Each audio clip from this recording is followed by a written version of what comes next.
Pernah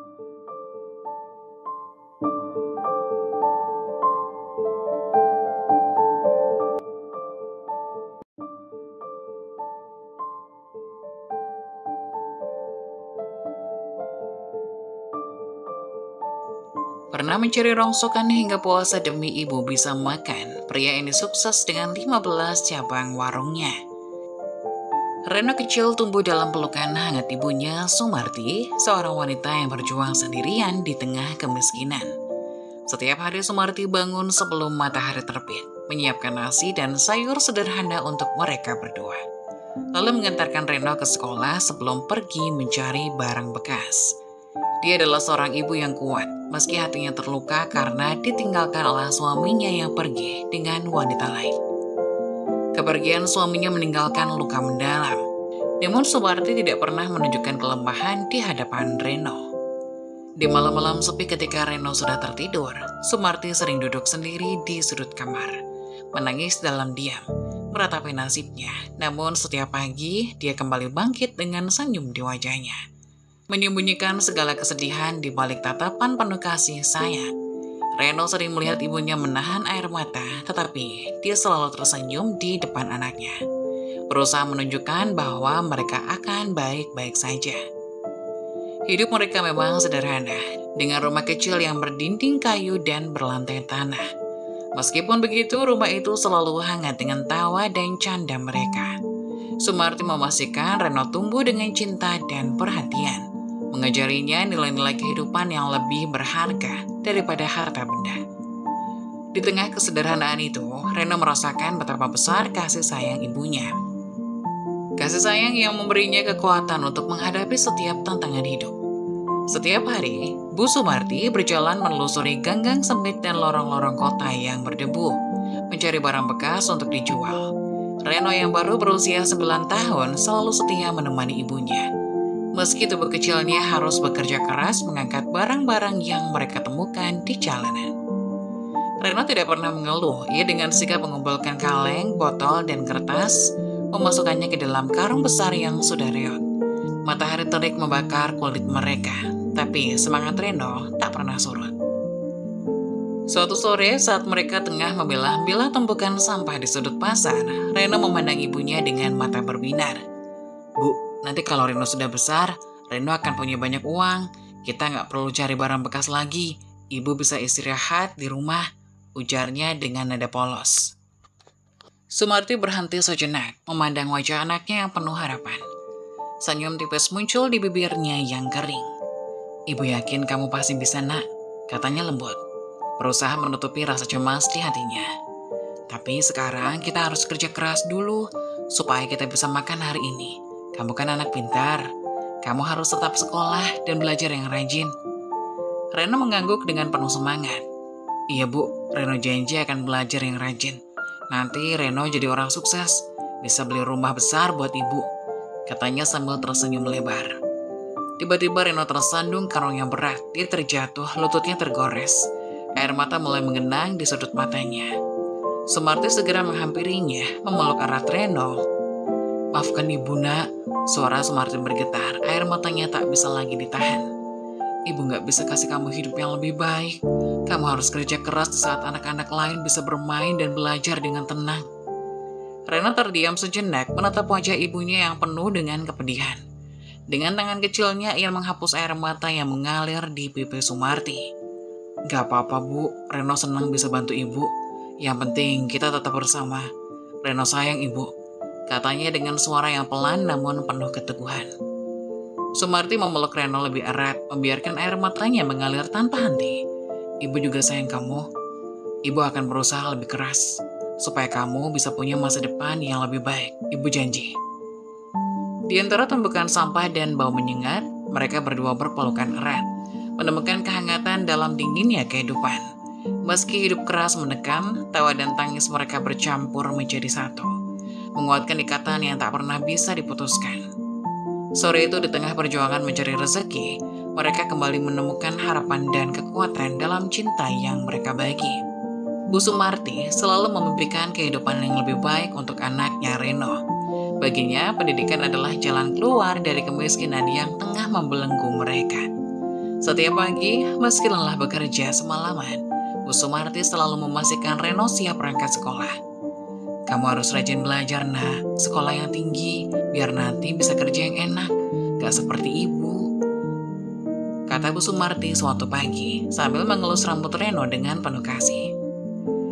Namun, Reno merasakan beban berat di hatinya setiap kali melihat ibunya pulang dengan wajah kelelahan dan tangan yang terluka akibat pekerjaan kerasnya.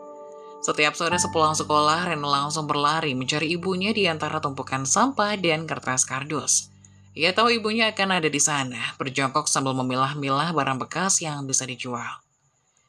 Dengan seragam sekolah yang sudah kotor dan lusuh, Reno tanpa ragu ikut membantu.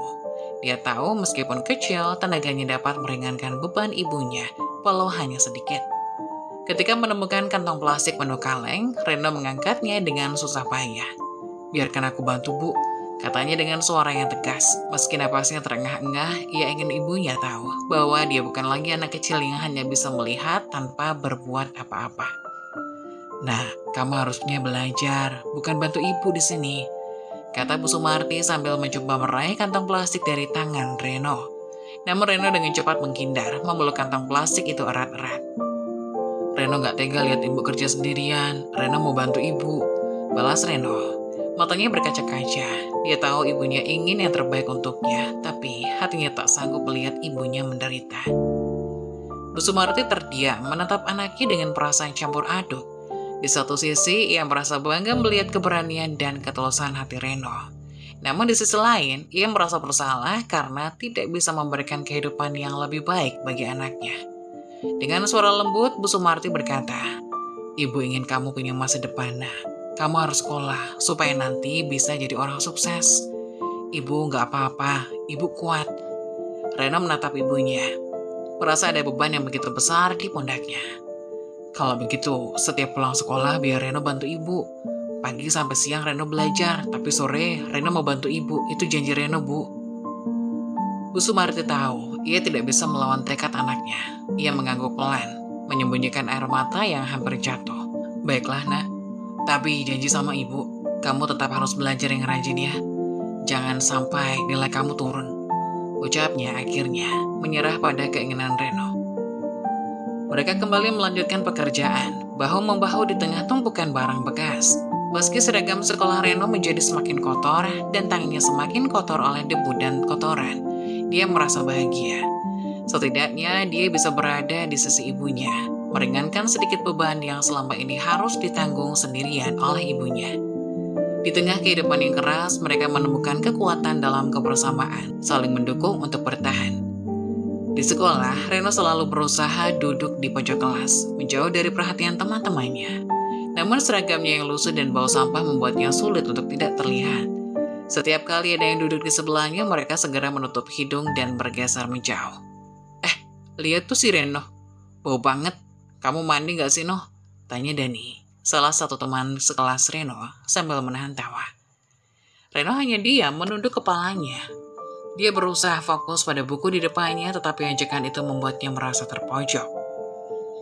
"Seragamnya juga degil banget, pasti dia tidur di tempat sampah ya," tambah Benny sambil tertawa terbahak-bahak.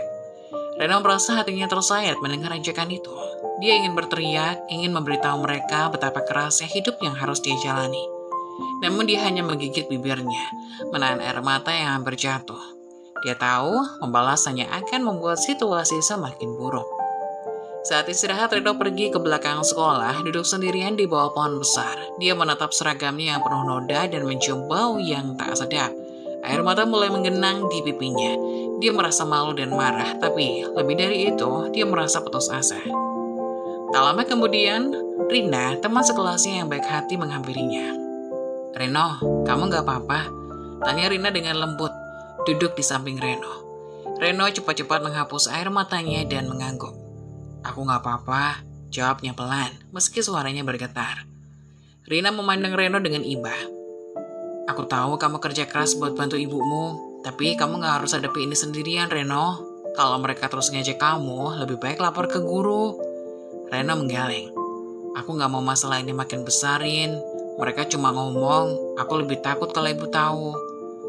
"Aku gak mau ibu sedih atau khawatir," ujarnya dengan suara lirih. Rina tersenyum simpul, mengerti apa yang dirasakan Reno. Kamu anak yang baik, Reno. Aku tahu hidup kamu berat, tapi aku yakin suatu hari nanti semua ini akan berubah. Kamu pintar, kamu rajin, dan kamu punya hati yang besar. Jangan pernah menyerah ya. Reno menatap Rina, merasa ada sedikit kehangatan di tengah dinginnya perlakuan teman-temannya. Terima kasih, Rin. Aku cuma ingin bantu ibu. Aku nggak peduli mereka bilang apa. Yang penting aku bisa sekolah dan bantu ibu, katanya, mencoba tersenyum meski hatinya masih terasa sakit. Hari demi hari ajakan itu terus datang. Teman-temannya sering menjauhinya, memperlakukannya seolah-olah dia membawa penyakit menular. Namun, Reno tetap diam. Dia terus datang ke sekolah setiap hari, menahan semua ajakan dan hinaan yang dia terima. Dia tahu hanya dengan pendidikan dia bisa mengubah nasib mereka. Setiap malam, ketika belajar di bawah lampu redup, Reno mengingat janji kepada dirinya sendiri. Aku harus kuat, aku harus sekolah setinggi-tingginya. Aku akan bikin ibu bangga. Aku gak akan membiarkan mereka menghentikanku, bisiknya pelan, sambil menahan air mata yang tak lagi bisa dia bendung. Di dalam hatinya Reno menyimpan mimpi besar itu. Dia tahu jalan yang dia tempuh tidak akan mudah, tapi dia siap menghadapi semua rintangan. Bagi Reno, hidup adalah tentang perjuangan dan pengorbanan. Dia percaya suatu hari nanti segala kesulitan ini akan terbayar. Dan saat itu tiba, dia akan menunjukkan kepada semua orang bahwa anak miskin dengan seragam lusuh ini mampu mencapai bintang. Reno tidak pernah patah semangat. Meskipun sering diajak dan diremehkan, dia terus belajar dengan tekun. Setiap malam dia menyempatkan diri untuk membaca buku di bawah cahaya lampu minyak di rumahnya. Baginya, ilmu adalah kunci keberhasilan, dan dia tidak akan membiarkan ejekan teman-temannya memadamkan semangat belajarnya. Selain belajar di sekolah, Reno juga aktif mengaji di masjid kampung. Dia merasa tenang setiap kali mendengarkan suara lantunan ayat-ayat suci Al-Quran.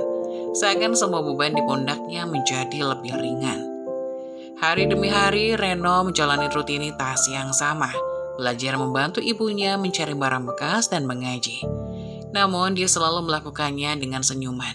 Meski lelah, dia tahu bahwa semua usahanya adalah untuk masa depan yang lebih baik. Saat akhirnya lulus SMA, Reno merasa campur aduk antara bahagia dan sedih. Bahagia karena dia berhasil menyelesaikan pendidikan, dan sedih karena dia tahu waktunya untuk merantau sudah tiba. Dengan penuh haru, Reno berpamitan dengan ibunya. Hari itu matahari bersinar terang di langit desa. Seakan memberikan sinyal restu kepada Reno untuk memulai babak baru dalam hidupnya. Di depan rumah mereka yang sederhana, Reno memeluk Sumarti erat-erat, merasakan kehangatan yang selalu dia rindukan. Ibu, aku akan pergi mencari rezeki di Jakarta. Doakan aku ya, Bu. Aku janji akan kerja keras dan kirim uang buat ibu, katanya. Suaranya bergetar menahan emosi. Reno menatap wajah ibunya, mencoba mengingat setiap garis keriput yang ada, setiap senyuman yang selama ini memberinya kekuatan. Sumarti menahan tangis, memeluk anaknya dengan penuh kasih. Nah, ibu selalu mendoakan kamu. Ingat, dimanapun kamu berada, ibu selalu bersamamu dalam doa. Jaga dirimu baik-baik. Reno, ibu bangga sama kamu, jawabnya sambil menepuk punggung Reno, seolah mencoba menyalurkan kekuatan kepada anak satu-satunya itu. Di Jakarta, Reno memulai hidup baru sebagai seorang cleaning service di sebuah gedung perkantoran. Hidup di ibu kota tidak mudah. Suasana kota yang ramai dan hiruk-pikuk sering membuat Reno merasa rindu pada ketenangan desa. Namun dia tahu bahwa dia harus bertahan demi masa depan dan ibunya. Setiap pagi Reno bangun sebelum fajar, menyiapkan diri untuk bekerja. Dengan seragam biru dan alat-alat pembersih, dia selalu melakukan pekerjaannya dengan sungguh-sungguh. Reno dikenal sebagai pekerja yang rajin dan tidak pernah mengeluh. Meski pekerjaan yang membersihkan gudang bukanlah pekerjaan impian, Reno selalu melakukannya dengan penuh tanggung jawab. Dia percaya apapun pekerjaannya, jika dilakukan dengan tulus akan membawa berkah. Setiap kali berangkat dan pulang kerja, Reno menyempatkan diri untuk menelpon ibunya. Meski hanya mendengar suara Sumarti di telepon, itu sudah cukup membuat Reno merasa dekat dengan ibunya. Bu, Reno baik-baik aja di sini. Ibu jangan khawatir ya, kata Reno di telepon, berusaha menenangkan ibunya yang selalu saja khawatir. Sumarti yang selalu standby di rumah tetangga setiap jam 7 pagi dan 5 sore untuk menunggu telepon Reno menghela nafas lega. Syukurlah nak, ibu senang dengar kamu baik-baik saja. Jangan lupa makan yang teratur ya, jangan sampai sakit. Pesan Sumarti dengan suara lembut, meski hatinya selalu khawatir akan kondisi Reno di perantauan. Reno tersenyum membayangkan wajah ibunya yang penuh kasih. Iya bu, Reno janji. Reno juga doakan ibu selalu sehat. Reno ingin cepat kumpulkan uang, biar bisa pulang dan bawa ibu tinggal di Jakarta. Jawabnya dengan penuh harap. Meski jarak memisahkan mereka, cerita ibu dan anak itu tidak pernah pudar. Setiap hari mereka saling mendoakan, berharap suatu saat bisa kembali bersama. Reno tahu perjuangannya belum berakhir. Dia selalu bekerja keras, mengumpulkan setiap rupiah demi mewujudkan mimpi-mimpinya. Dan di tengah hiruk-pikuk kota Jakarta, Reno selalu mengingat pesan ibunya. Jangan pernah menyerah. Hidup adalah tentang perjuangan dan pengorbanan. Dengan tekad yang kuat, Reno terus melangkah, mewujudkan harapan demi harapan satu langkah kecil dalam setiap waktu. Bu Sumarti hidup sederhana di desa jauh dari kemewahan teknologi modern. Telepon genggam atau bahkan telepon rumah adalah barang mewah yang tidak akan pernah terbayangkan olehnya.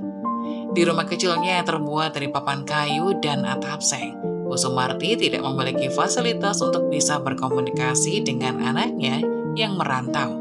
Setiap kali merindukan Reno, Bu Sumarti hanya bisa menahan diri dan berdoa, berharap anaknya dalam keadaan baik-baik saja. Namun, Bu Sumarti adalah sosok yang pantang menyerah. Dia tahu komunikasi dengan Reno sangat penting, hingga untuk menenangkan hatinya maupun untuk memberikan dukungan moral kepada anaknya. Beruntung ada Bu Mirah, tetangganya yang baik hati, yang selalu siap membantu. Bu Mirah memiliki telepon rumah, satu-satunya di kampung mereka. Setiap hari Bu Sumarti datang ke rumah Bu Mirah tepat pada jam 7 pagi dan jam 5 sore. Waktu yang sudah disepakati untuk Reno menelpon. Pagi itu, seperti biasa, Bu Sumarti berjalan menuju rumah Bu Mirah dengan langkah yang tergesa-gesa. Di tangannya ia membawa beberapa buah pisang hasil dari kebun kecil di belakang rumahnya sebagai tanda terima kasih. Setibanya di sana, Bu Mirah menyambut dengan senyum hangat. Sumarti, ayo masuk. Sudah siap teleponnya, sebentar lagi pasti Reno nelpon, kata Bu Mirah sambil membuka pintu. Terima kasih banyak Bu. Saya tidak tahu bagaimana jadinya kalau tidak ada telepon ini. Reno sudah seperti hidup saya. Kalau tidak dengar suaranya sehari saja, hati saya resah, jawab Bu Sumarti dengan wajah penuh syukur. Mereka berdua duduk di ruang tamu yang sederhana, menunggu telepon berdering. Hanya beberapa menit, tapi rasanya seperti seumur hidup bagi Bu Sumarti. Lalu suara dari telepon itu terdengar, memecah kesunyian. Bu Sumarti segera mengangkat gagang telepon dengan tangan gemetar. Halo, Reno, ini Ibu, sapanya dengan suara lembut. Tak bisa menyembunyikan kebahagiaan yang membuncah di hatinya. Halo Bu, apa kabar? Ibu sehat? Terdengar suara Reno dari ujung telepon. Terdengar jelas meski ada sedikit gangguan. Bu Sumarti tersenyum meski anaknya tidak bisa melihat. Alhamdulillah Ibu sehat nak. Kamu gimana di sana? Gimana kerjaanmu? Kamu sudah makan? Tanyanya beruntun. Seakan ingin memastikan setiap detail kehidupan anaknya di perantauan. Reno baik-baik aja Bu, kerjaan lancar. Reno rajin kok, Ibu gak usah khawatir. Oh iya, Reno juga udah makan. Ibu sendiri gimana? Jangan lupa makan ya Bu, jawab Reno dengan nada lembut berusaha menenangkan ibunya. Setiap kali mendengar suara anaknya, hati Bu Sumarti terasa lebih ringan. Semua beban dan kekhawatiran yang menghimpitnya seakan hilang begitu saja. Ibu, baik nak. Ibu selalu berdoa buat kamu. Semoga kamu selalu dilindungi. Kalau kamu sehat dan bahagia, Ibu juga bahagia, kata Ibu Sumarti dengan suara bergetar. Percakapan mereka selalu singkat tapi penuh makna. Setiap kata yang diucapkan, setiap suara yang terdengar membawa kehangatan dan rasa tenang. Meskipun mereka terpisah oleh jarak yang waktu, namun suara di ujung telepon itu seakan mendekatkan mereka. Bu Sumarti selalu bersyukur meskipun dia harus menumpang di rumah tetangganya untuk bisa berkomunikasi dengan Reno, tapi itu sudah lebih dari cukup baginya. Setelah selesai bicara, Bu Sumarti menutup telepon dengan hati lega. Terima kasih Bu Mirah, maaf merepotkan terus, ucapnya sambil tersenyum. Ah Sumarti, tidak usah sungkan, kita ini tetangga, harus saling membantu. Saya senang bisa bantu kamu, lagi pula kamu juga sudah sering bantu saya. balas Bu Mirah tulus. Bu Sumarti mengangguk, di hatinya dia selalu bersyukur. Suara Reno di ujung telepon sudah cukup baginya untuk merasa tenang. Setiap hari dia menunggu saat-saat itu dengan sabar, tahu bahwa walaupun hidupnya sederhana dan penuh keterbatasan, dia tidak akan pernah sendirian. Ada tetangga yang baik, dan yang terpenting ada Reno yang selalu mengingatnya, selalu menyayanginya. Dan untuk itu Bu Sumarti merasa hidupnya sudah lebih dari cukup. Di rumah, Bu Sumarti duduk di atas sajadah yang sudah usang. Waktu menunjukkan hampir tengah malam. Sunyi sepi menyelimuti desa, hanya terdengar suara angin yang berhembus lembut di luar jendela. Dengan tangan yang menengadah ke langit, Bu Sumarti berdoa. Air mata mengalir di pipinya yang keriput. Hatinya dipenuhi harapan dan kerinduan yang dalam untuk anak sematawayangnya. Ya Allah, Tuhan yang Maha Pengasih dan Penyayang, bisiknya dengan suara bergetar. Lindungilah anakku Reno di perantauan. Berikan dia kesehatan dan kekuatan untuk menjalani setiap harinya. Jauhkan dia dari mara bahaya dan orang-orang jahat. Engkau yang Maha mengetahui segala isi hati. Hanya kepadamu aku menggantungkan harapanku. Setiap kata yang terucap adalah wujud kasih sayang seorang ibu yang tidak pernah surut. Bu Sumarti mengusap air mata yang jatuh, lalu melanjutkan doanya dengan suara yang lebih tenang, meski masih terdengar getaran emosi yang mendalam. Ya Allah, berikan anakku kebahagiaan, jadikanlah ia anak yang soleh, yang senantiasa mengingatmu. Mudahkanlah jalannya, lancarkanlah rezekinya. Aku tahu hidup ini penuh dengan cobaan, tapi aku yakin Engkau selalu bersamanya. Ya Allah, kuatkanlah hatiku dan hatinya, agar kami bisa melewati semua ini, amin. Sementara itu di Jakarta, Reno juga tidak pernah lupa berdoa untuk ibunya. Setelah seharian bekerja, dia duduk di sudut kecil kamarnya, menengadahkan tangannya. Wajahnya terlihat lelah, namun ada ketenangan yang terpancar dari matanya. Di bawah cahaya lampu yang redup, dia berbisik lirih, menyampaikan segala isi hatinya kepada Sang Pencipta. Ya Allah, lindungilah ibuku, jauhkanlah dia dari segala penyakit dan kesulitan. Berikanlah dia kesehatan yang baik, agar aku bisa melihat senyumannya ketika aku pulang nanti. Engkau yang Maha Penyayang, peluklah ibuku dengan cintamu, seperti dia memelukku dengan kasih sayangnya. Reno menelan ludah merasakan kepedihan yang menghujam hatinya. Dia teringat wajah ibunya yang semakin tua, kerutan di wajahnya yang semakin dalam, dan mata yang selalu tampak lelah. Reno menghela nafas panjang, menahan air mata yang hendak tumpah. Ya Allah, Engkau tahu betapa aku merindukan ibuku. Setiap kali aku menelponnya, aku mendengar suaranya yang penuh kerinduan. Jangan biarkan kesedihan yang menyelimuti hatinya, ya Allah. Jadikanlah aku anak yang bisa membanggakan dia. Beri aku kekuatan untuk bekerja lebih keras agar aku bisa segera membuat ibu hidup bersamaku di sini di kota ini. Reno terdiam sejenak, menarik nafas panjang, mencoba menenangkan hatinya. Dia tahu semua usaha ini belum cukup. Dia harus bekerja lebih keras, lebih giat, agar bisa mengumpulkan lebih banyak uang untuk ibunya. Maka dari itu, Reno sering berpuasa Senin dan Kamis, menahan lapar demi bisa menghemat uang, bukan karena dia ingin menyiksa diri, tapi karena dia ingin memberikan yang terbaik untuk ibunya. Ya Allah, berikanlah aku kekuatan untuk terus berjuang. Aku tahu ini hidup yang tidak mudah, tapi aku percaya Engkau selalu bersamaku. Bimbing aku ya Allah, agar aku bisa menjadi anak yang baik, yang selalu berbakti kepada ibu. Semoga setiap tetes keringatku menjadi berkah bagi ibu dan diriku. Amin. Doa mereka berdua terbang ke langit, menyatu dalam alunan kasih sayang yang tak terpisahkan oleh jarak. Di bawah langit yang sama, mereka berdua berdoa untuk kebahagiaan dan keselamatan satu sama lain. Percaya bahwa cinta mereka lebih kuat dari segala cobaan hidup.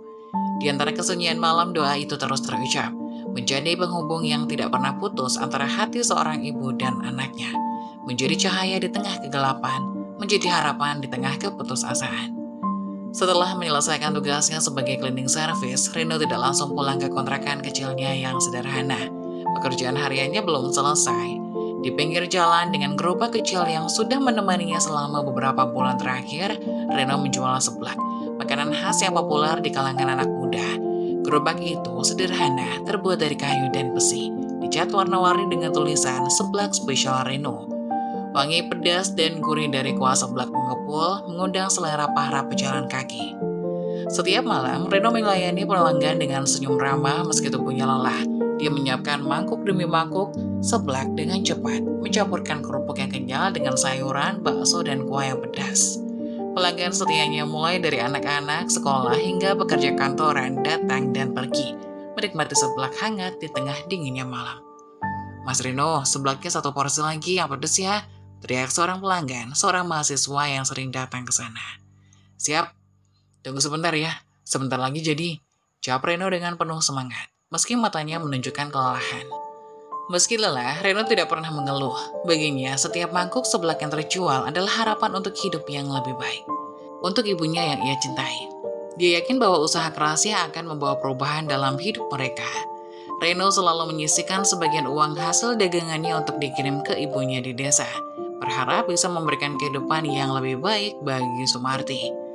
Namun, kehidupan tidak selalu berjalan mulus. Suatu malam ketika Reno sedang sibuk melayani pelanggan, tiba-tiba datang beberapa petugas Satpol PP. Mereka datang dengan tegas, menertibkan pedagang kaki lima yang berjualan di tempat yang tidak seharusnya termasuk Reno. Suasana menjadi kacau, para pedagang berusaha mempertahankan dagangan mereka, sementara petugas mencoba mengatur kerumunan. "Maaf Pak, kami harus menertibkan. Anda tidak boleh berjualan di sini, ini melanggar peraturan," kata seorang petugas kepada Reno. Reno merasa takut dan khawatir. Hatinya berdebar kencang, membayangkan gerobaknya diangkut dan barang-barang dagangannya disita. "Pak, tolonglah, ini satu-satunya mata pencarian saya. Saya hanya mencoba mencari nafkah." Reno memohon dengan nada lirih, mencoba mengendalikan rasa paniknya. Petugas itu melihat wajah Reno yang penuh harap, berkata dengan nada lebih lembut, "Kami mengerti Mas, tapi ini aturan. Kalau Mas mau ada penyuluhan di balai kota, mungkin di sana bisa dapat izin dan tempat yang lebih baik." Reno merasa lega mendengar penjelasan itu. Meski gerobaknya harus dipindahkan, setidaknya ada harapan untuk tetap bisa berjualan. Dengan hati-hati Reno memindahkan gerobaknya, mengikuti petugas ke balai kota. Di sana dia menerima penyuluhan tentang peraturan, berdagang, dan bagaimana mendapatkan izin yang resmi. Beberapa hari kemudian Reno mendapatkan kabar baik. Pemerintahan memberikan izin kepada para pedagang kaki lima termasuk Reno untuk berdagang di alun-alun kota. Tempat yang lebih luas, tertata, dan tentunya legal. Dengan penuh syukur, Reno memindahkan gerobaknya ke tempat baru itu. Di alun-alun, Reno menata gerobaknya dengan lebih rapi, menyiapkan segala sesuatu dengan hati-hati. "Alhamdulillah, akhirnya saya bisa berdagang dengan tenang," bisik Reno dalam hati saat melihat gerobaknya berdiri di tempat yang lebih layak. Hari pertama berdagang di alun-alun kota, Reno merasakan perubahan yang besar. Tempat itu ramai dikunjungi orang, mulai dari keluarga yang jalan-jalan, anak muda yang nongkrong, hingga wisatawan. Gerobak seblaknya menarik perhatian banyak orang dan Reno melayani mereka dengan senyum yang lebih lebar. Setiap kali melayani pelanggan, Reno teringat akan ibunya di desa. Ia tahu ini adalah awal dari mimpi-mimpinya. "Mas Reno, seblaknya enak banget. Tambah satu lagi ya," kata seorang pelanggan dengan antusias. Reno tersenyum lebar, merasa bahagia mendengar pujian itu. "Terima kasih Mas, sebentar lagi. Sebentar saya buatkan," balas Reno sambil bergegas menyiapkan pesanan. Dengan usaha yang keras dan tempat yang baru, Reno mulai merasakan harapan yang lebih besar. Setiap malam sebelum tidur, dia bersyukur atas rezeki yang diterimanya dan selalu berdoa agar usahanya terus berkembang. Reno yakin dengan kerja keras dan doa tidak ada yang tidak mungkin.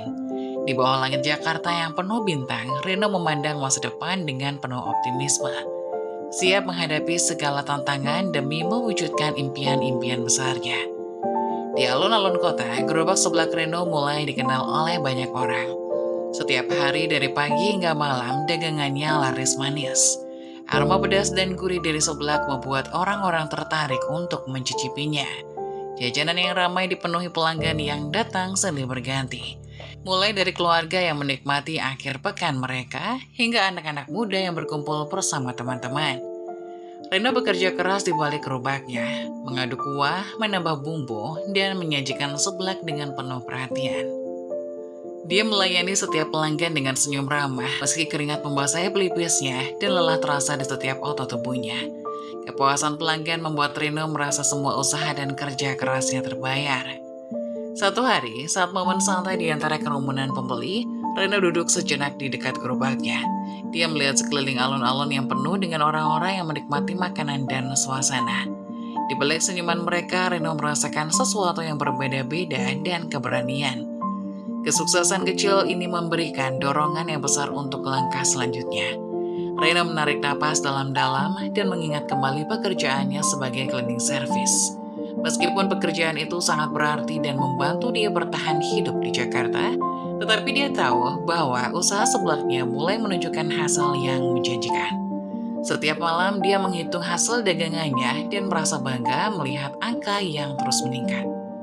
Pada satu malam setelah semua pelanggan pergi dari gerobaknya yang sudah dibersihkan, Reno duduk di bangku kecil di dekat gerobaknya, memandangi kota yang mulai tenang.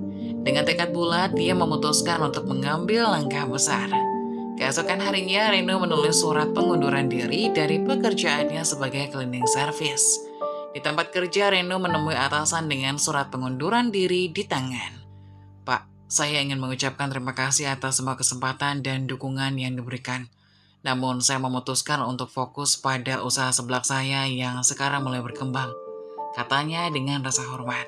Atasan Reno melihat dengan serius dan berkata, "Reno, saya tahu kamu pekerja keras dan berdedikasi. Saya bangga dengan pencapaianmu. Semoga usaha seblakmu terus sukses dan berkembang. Jika ada yang bisa kami bantu, jangan ragu untuk menghubungi kami." Dengan perasaan campur aduk antara senang dan gugup, Reno kembali ke alun-alun kota membawa surat pengunduran dirinya sebagai tanda perubahan besar. Dia mengembalikan seragam pekerjaannya dan memulai perjalanan baru sebagai wirausahawan penuh. Hari-hari berikutnya Reno semakin fokus pada usaha sebelaknya. Dengan pengalaman dan keterampilan yang diperolehnya dari bekerja di alun-alun, dia mulai mengeksplorasi berbagai varian seblak dan mengembangkan menu-menu baru yang semakin banyak pelanggan. Setiap kali melihat antrian panjang di gerobaknya, Reno merasa yakin bahwa dia telah membuat keputusan yang tepat. Di malam hari, setelah semua pelanggan pulang dan gerobaknya kembali dibersihkan, Reno duduk di tempatnya dan tersenyum. Melihat ke arah keramaian yang masih tersisa, dengan keyakinan dan semangat baru, Reno tahu bahwa dia telah memulai babak baru yang penuh dengan peluang dan tantangan. Di tengah kesibukan alun-alun kota, Reno merasakan kebanggaan dan kepuasan yang mendalam, dan dia siap menghadapi masa depan dengan penuh harapan. Kini, Reno telah mencapai kesuksesan yang luar biasa. Dari gerobak kecil di pinggir jalan, dia telah mengembangkan usahanya menjadi 15 cabang warung seblak spesial yang tersebar di berbagai sudut kota. Setiap warung memiliki suasana yang ceria dan bersih, dengan menu seblak yang menggugah selera dan pelayanan yang ramah dan efisien. Meskipun mencapai kesuksesan yang mengesankan, Reno tidak pernah lupa dari mana dia berasal. Kesederhanaan dan kerendahan hati tetap melekat dalam dirinya. Di tengah segala pencapaian dan bisnis yang berkembang pesat, Reno selalu menyempatkan waktu untuk mengingat perjalanan panjang yang telah dilaluinya. Suatu pagi, Reno memasuki warung baru yang baru saja dibuka di pinggir kota. Dengan semangat dan kebanggaan, dia memeriksa setiap detail, memastikan semuanya berjalan dengan baik. Namun di balik keberhasilan itu, Reno merasa ada satu hal yang sangat penting, ibunya, Bu Sumarti. Reno tahu bahwa kesuksesan yang diraihnya tidak akan lepas dari doa dan dukungan ibunya. Dengan tekad untuk membalas semua pengorbanan dan cinta yang telah diberikan ibunya, Reno memutuskan untuk memberikan kejutan istimewa. Dia membeli sebuah rumah yang nyaman dan indah di desa tempat Bu Sumarti tinggal. Rumah itu adalah rumah impian yang selalu diinginkan Bu Sumarti. Rumah yang tidak hanya memberi rasa aman tetapi juga kenyamanan. Pada hari Bu Sumarti pindah ke rumah barunya, Reno ikut serta dalam proses pindahan. Dia terlihat sangat bersemangat meski telah melewati perjalanan jauh. Ketika mereka sampai di rumah baru, Bu Sumarti berdiri terpana di depan pintu, menatap rumah indah di hadapannya. Air mata harum mengalir di pipinya. "Reno, ini rumah baru kita?" tanya Ibu Sumarti dengan suara bergetar, tidak percaya dengan apa yang dilihatnya. Reno mendekat, memeluk ibunya dengan penuh kasih sayang. "Iya Bu, ini rumah baru kita. Saya ingin Ibu hidup nyaman dan bahagia. Semua ini berkat doa dan dukungan Ibu. Terima kasih atas segala pengorbanan dan cinta yang Ibu berikan." Bu Sumarti menangis dengan haru, memeluk Reno erat-erat. "Anakku, kamu telah mewujudkan semua impian Ibu. Ibu sangat bangga padamu. Semoga Allah selalu memberkati kamu dengan rezeki dan kebahagiaan." Setelah perasaan baru itu mereda, Reno dan Bu Sumarti mulai menata rumah baru mereka. Mereka mengisi setiap sudut dengan kebahagiaan dan kenangan baru, sampai mengenang perjalanan panjang yang telah dilalui. Rumah baru itu tidak hanya menjadi simbol kesuksesan Reno, tetapi juga lambang cinta dan penghargaan yang mendalam untuk ibunya. Di malam hari, ketika segala sesuatunya sudah tertata dengan baik, Reno duduk di teras rumah baru bersama Ibu Sumarti. Mereka menikmati malam yang tenang sambil melihat bintang-bintang yang bersinar di langit. Suasana di sekitar rumah terasa damai dan penuh kehangatan. Bu Sumarti tersenyum melihat ke arah Reno. Reno, aku tidak pernah membayangkan hidup kita menjadi seperti ini. Semua ini lebih dari cukup untuk ibu. Terima kasih banyak, Nak. Reno memandang ibunya dengan penuh kasih. Ibu, semua ini adalah buat ibu. Tidak ada yang lebih berharga dari kebahagiaan dan kesejahteraan ibu. Kita telah melewati banyak hal bersama, Bu. Dan sekarang saatnya kita menikmati hasil dari kerja keras dan doa yang tak pernah putus. Mereka berbagi momen tenang itu, merasa bersyukur atas segala berkah yang telah diberikan. Dalam rumah yang nyaman dan penuh cinta itu, Reno dan Bu Sumarti hidup dengan damai, menikmati hasil dari kerja keras dan doa yang tidak pernah berhenti. Kesuksesan yang diraih Reno tidak membuatnya lupa akan asal-usulnya, dan dia selalu berusaha menjalani hidup dengan rendah hati dan penuh syukur. Reno selalu ingat masa-masa sulitnya dulu. Dia tahu semua yang dia capai sekarang adalah berkat perjuangan dan doa ibunya juga. Bu Sumarti kini bisa tersenyum bahagia melihat anaknya sukses. Reno membuktikan meskipun hidup dalam kemiskinan, dengan kerja keras, doa, dan kasih sayang, segalanya bisa terwujud.